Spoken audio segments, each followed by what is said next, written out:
मोहिते पाटलांच्या घरात उभी फूट, विजयदादाच्या मावस आणि चुलत भावासह मातब्बरांचा भाजपात प्रवेश।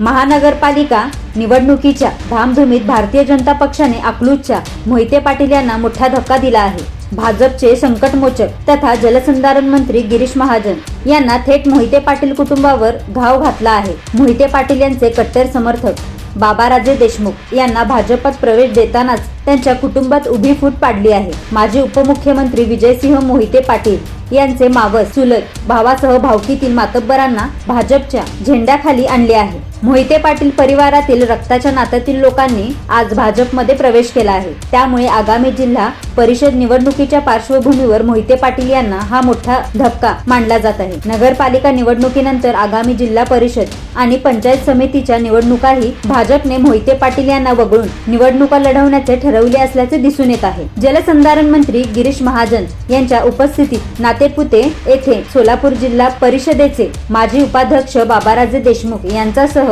त्यांचा संपूर्ण परिवार माळशिरस तालुक्याच्या पश्चिम भागातील शेकडो कार्यकर्त्यांनी आज भाजपात प्रवेश केला।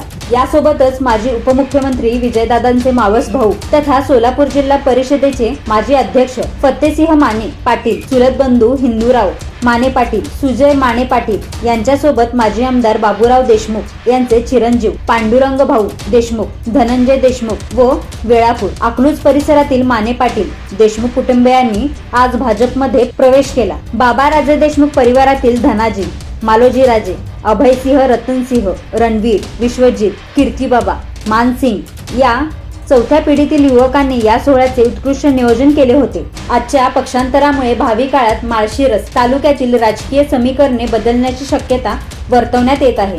दरम्यान नुकत्याच झालेल्या अकलूज नगरपालिका निवडणूक भाजपने माजी आमदार राम सातपुते यांच्या नेतृत्वाखाली स्वबळावर लढवली होती। त्यात भाजपचे 4 नगरसेवक निवडून आले आहेत।